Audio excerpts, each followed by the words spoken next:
dan selamat bergabung juga buat Bapak atau Ibu yang benar-benar udah pernah masuk di bisnis forex. Nah, jadi pada kesempatan kali ini saya akan coba bahas tentang cara mudah analisis fundamental.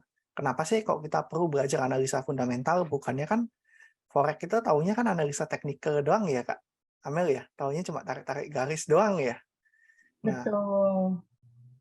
kenapa saya mau ajar ini? Karena dari pengalamannya saya, kita nggak bisa berdiri cuma dengan analisa teknikal. Kita cuma kalau pakai analisa teknikal kan kita cuma tahu gimana caranya entry dan exit-nya saja. Tapi arah besar pasarnya itu kita nggak tahu kalau pakai analisa teknikal.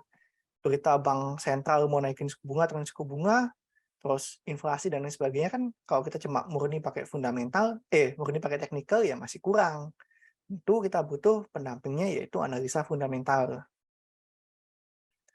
Nah, sebelum itu saya ingin kasih disclaimer dulu untuk Bapak atau Ibu. Semisal saya tidak pernah bekerja sama dengan pihak manapun juga untuk mengumpulkan dana investasi dalam bentuk apapun juga. Jadi kalau ada teman-teman atau enggak orang yang tiba-tiba japri pakai nama saya buat nawarin investasi, saya tidak akan bertanggung jawab dengan bentuk apapun juga ya. Udah saya kasih disclaimer ini. Nah, sebelum saya mulai, saya coba kasih pencerahan dulu atau kasih opening lah buat Bapak atau Ibu yang benar-benar masih belum paham tentang trading forex ataupun analisa fundamental. Jadi gini, analisa fundamental itu adalah suatu cara yang kita gunain untuk melihat pasar forex ke depannya, mau naik atau mau turun, mau grafiknya naik atau turun arah besarnya, itu pakai data ekonomi, pakai data sosial, dan data politik. Karena kita percaya data-data tersebut itu akan memberikan gambaran bahwa perekonomian di suatu negara itu bagus atau jelek. Nah, tapi kalau misalnya nih, kita cuma bilang pakai, oh, analisa teknikal aja bisa. Tapi selama pengalamannya saya trading, kalau kita cuma ngandelin teknikal aja, ya masih kurang. Tentu kita butuh namanya analisa fundamental sebagai pelengkapnya. Dan ini yang saya alamin juga. Nah, terus fungsinya analisa fundamental itu apa sih? Untuk bisa kita tahu arah besar pasar itu mau kemana. Supaya apa? Supaya kita yang sebagai trader itu bisa lebih tenang dalam trading. Jangan sampai kita trading terus kita yang deg-degan sendiri kan ya repot juga ya Kak Amel ya. Kita mau trading terus dia yang deg-degan. Kan rese gitu. Kita mau cari duit, tapi bukan cari duit. Gantian kita floating loss, kita deg-degan. Terus kena stop loss 3-4 kali, udah nggak mau trading lagi. Misalnya kena stop loss, buy, kita buy, jatuh, stop loss, buy, jatuh, stop loss, buy, jatuh, stop loss. Kalau 3 kali berturut-turut ke Amel kena stop loss, pasti pengen berubah arahnya. Dari nge-buy pasti pengen nge-sell. Bener nggak? Waktu Betul. nge-sell, ya terbang dia ke atas kan. Ya itulah yang biasa terjadi di pasar lah. Nah itulah pentingnya kita tahu analisa fundamental di sini. Nah terus di dalam analisa forex sendiri itu ada dua yang biasa umum, fundamental sama technical. Mana yang lebih bagus mungkin banyak yang tanya. Banyak yang tanya sama saya juga Amel. Dari fundamental sama technical yang bagusan yang mana? Kalau jawabannya saya sama aja sebenarnya. Baik fundamental maupun technical itu sama-sama bagus. Nggak ada yang saling meninggikan. Misalnya fundamental lebih tinggi daripada technical ya nggak juga. Kalau technical lebih tinggi dari fundamental ya nggak juga. Tapi kalau kita bisa gabungin fundamental sama technical jadi satu, nah itu trading kita pasti bisa lancar. Nah, kalau kita bicara masalah teknikal, mungkin kita banyak bicara masalah grafik, terus apa lagi? Supply demand, terus apa lagi, Kak Amel? Indikator yang biasa kan? Katanya indikatornya apa? Indikatornya apa? Nah, kalau kita bicara masalah fundamental yang kita bilang rasio terus negara gimana? Terus balance sheet-nya gimana? News-nya bagus nggak? Politiknya aman nggak? Itu yang kita bahas di analisa fundamental. Dua-duanya bagus, saran saya lebih baik dua-duanya dipelajari. Dan satu lagi, kalau kita udah belajar analisa fundamental atau teknikal yang kita kuasai, jangan pernah kita merasa kita paling hebat di pasar. Kita harus tetap merendah dan kita banyak belajar dari sana. Nah, ini saya kasih contoh berita yang biasanya mempengaruhi pasar. Ini kan waktu bulan Februari dulu, mungkin Kak Amel masih ngamatin ya trading forex dulu. Waktu harga emas cuma masih 1.800-an, tiba-tiba terbang jadi 2.000 per troy ounce. Nah, salah satu beritanya apa yang mendukung kenaikan emas? Kalau kita lihat dari segi geopolitik, ternyata Rusia nyerang Ukraina. Nah, tentu hal ini akan menimbulkan ketidakpastian di pasar. Kalau pasar nggak pasti, kira-kira nih Kak Amel nih kok jadi yang punya duit banyak nih. Mau taruh duitnya itu di pasar saham atau di emas? Di emas. Di emas kan, rata-rata kan beli emas. Beli saham terus perusahaannya kena bom ya, repot juga kan. Betul. Ketidakpastian nggak ada yang tahu. Ya, oleh sebab itu biasanya investor berlarinya ke emas. Ketika semua lari ke emas, apa yang terjadi? Sentimen emasnya bullish. Kalau sentimen emasnya bullish gimana? Iya, emasnya terbang. Ya udah, sesimpel itu cara kita baca fundamental sebenarnya. Tapi pertanyaan saya cuma satu nih Kak Nia. Apakah news adalah bagian dasar dari analisa fundamental? Nah, kalau menurut Kak Amel gimana? Menurut aku iya. Mhm. Oke, jawabannya sebenarnya tergantung. Karena news itu kan ada banyak kan, berita itu ada banyak kok di pasar. Nggak Betul. semuanya itu bisa disebut analisa fundamental. Banyak kok berita di pasar. Berita gosip contohnya, masa kita bilang itu analisa fundamental? Ya enggak kan? Nah, kita harus lihat berita-berita yang akan mempengaruhi. Contoh berita rilis data NFP malam ini, ketenaga kerjaan. Itu kan berpengaruh kan?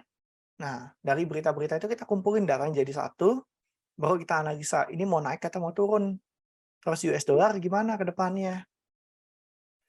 Nah, ini beberapa hal yang harus kita perhatikan kalau kita menganalisa fundamental. Salah satunya yang pertama nih, reaksinya berantai atau enggak. Sering diucapkan nggak di pasar? Jarak informasinya satu dengan yang satu sering nggak? Contoh, perang Rusia-Ukraina itu kan sering terus dibahas kan di pasar. Perang dunia, dan kawan-kawannya. Itu jarak informasinya terlalu dekat. Terus sama kedua, sumber beritanya kita terpercaya nggak? Ya jangan sampai kita lihat informasi perang di website gosip kan ya repot juga kan. Nah, makanya kita harus lihat di sumber-sumber berita yang emang terpercaya. Contohnya Bloomberg, Reuters, terus apa lagi CNBC. Itu sumber-sumber berita yang saya percayai beritanya itu benar. Di sana saya ngambil beritanya. Tapi kalau berita-berita website yang nggak jelas ya, sorry to say, aku nggak mau ambil karena terlalu berbahaya kan. Apalagi beritanya terlalu bombastis. Nah, itu jangan. Cari berita yang terpercaya dulu dan konfirmasi di sana dulu. Sama yang ketiga, yang terakhir, coba tolong perhatikan jenis beritanya apa. Kalau jenis beritanya berpengaruh untuk negaranya itu, kita perlu memperhatikan berita tersebut. Tetapi, kalau berita yang dikeluarkan oleh sumber berita yang kita percaya, terus beritanya nggak ada relevannya dengan apa yang akan terjadi di masa yang akan datang, ya kita boleh tidak memperhatikan berita itu. Karena kita bisa anggap itu nggak akan berpengaruh lah terhadap pasar. Nah, salah satu kelebihan kita gunakan analisa fundamental daripada analisa teknikal itu kita bisa tentukan arah besar pasar. Arah besar pasar itu mau kemana? Euro itu mau naik atau mau turun?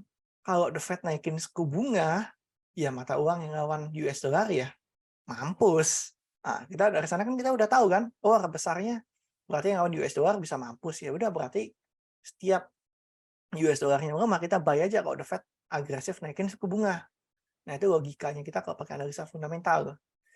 Yang kedua, kita dapat menentukan harga secara global. Contohnya, misalnya saya lihat, oh ekonomi di satu negara Euro, contohnya jelek semua nih datanya.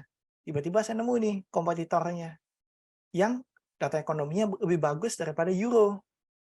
Tapi kita lihat harga Euro itu udah terlalu mahal. Ya udah kita tinggal kumpulin sell aja untuk Euro. Itu cara kita main pakai analisa fundamental. Dan pada satu kasus tertentu, itu analisa fundamental efektif untuk short term trading. Biasanya kan trading jangka panjang pakai analisa fundamental.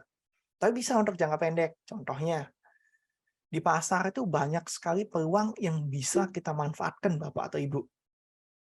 Kalau kita lihat, setiap rilis berita yang besar atau enggak akan suatu tiba-tiba nggak ada berita, nggak ada angin, nggak ada hujan, tiba-tiba harga itu turun banget atau nggak naik kencang. Kalau harga itu ngelawan fundamental, turunnya itu harusnya arah besarnya naik, ya kumpulin aja nge-buy. Contoh, kemarin itu waktu pair Japanese yen menguat sekali, itu kan ada Japanese yen aku beli, NZD JPY saya beli, kumpulin buy terus. Nah, waktu sekarang dia naik ya tinggal kumpulin take profit-nya doang. Nah, itu contoh kasusnya analisa fundamental untuk jangka pendek lah. Nah, kekurangannya fundamental itu apa? Kita nggak bisa menentukan posisi secara cepat. Kalau untuk scalping nggak bisa, jujur, fundamental nggak bisa buat scalping, kecuali kita gabungin dengan analisa technical. Dan itu harus banyak belajar juga. Sama nggak bisa instan kalau dalam mempelajari analisa fundamental. Karena apa? Karena itu banyak makan waktu. Karena ingat, kalau kita belajar analisa fundamental itu nggak bisa cepat. Secepat technical itu nggak bisa. Kita harus banyak belajar dan banyak latihan. Karena pasar itu selalu berubah. Kita kalau pakai analisa fundamental, kita nggak bisa bilang history will repeat itself. Kita harus tetap terus belajar. Berita pasarnya apa sekarang, kita analisa hasilnya gimana. Karena hasil yang sekarang ini pasti kita percaya beda dengan hasil yang kemarin. Kan nggak mungkin ya. Misalnya nih, Kak Amel naik sepeda. Hari ini naik sepeda kantor.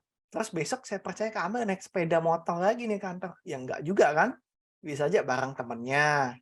Terus naik kereta kan bisa kan. Jadi nggak harus naik motor. Mungkin karena gajiannya banyak, dia naik Grab mobil. Ya nggak ada yang tahu.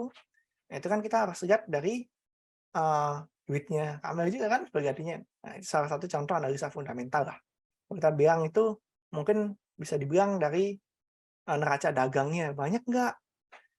Tapi itu candaan aja lah. Terus sama kekurangan analisa fundamental itu terlalu banyak asumsi berita yang bergantung kepada sumber berita yang kita pakai. Contoh, di analisa fundamental CNBC contohnya, CNBC bilangnya euro mau naik. Terus satu Reuters bilang euro mau turun. Terus satu lagi website resmi Bloomberg bilang euro mau sideways. Nah, kita kan bingung kan adik kalau kita analisa. Aduh, ini satu sideways, satu bullish, satu bearish. Nah, itu kadang-kadang yang bikin orang yang pakai analisa fundamental itu merasa bingung dan bias. Nah, makanya saya ngajarin untuk analisa fundamental jangan cuma ngandelin berita yang ada di pasar. Tetap lihat data ekonominya gimana, keputusan bank sentralnya gimana, terus respon pasar terhadap berita tersebut itu bagaimana. Karena mau gimana-gimana pun, respon daripada pasar terhadap berita itu akan mempengaruhi gerakan daripada harga ke depannya mau gimana. Jadi kita harus tetap lihat banyak asumsi lah di sini. Nah, terus kalau misalnya analisa fundamental itu sebenarnya gampang Kak nih ya. Gampang Kak Mel. Kita percaya kalau misalnya ekonomi negaranya bagus, itu mata uangnya akan menguat.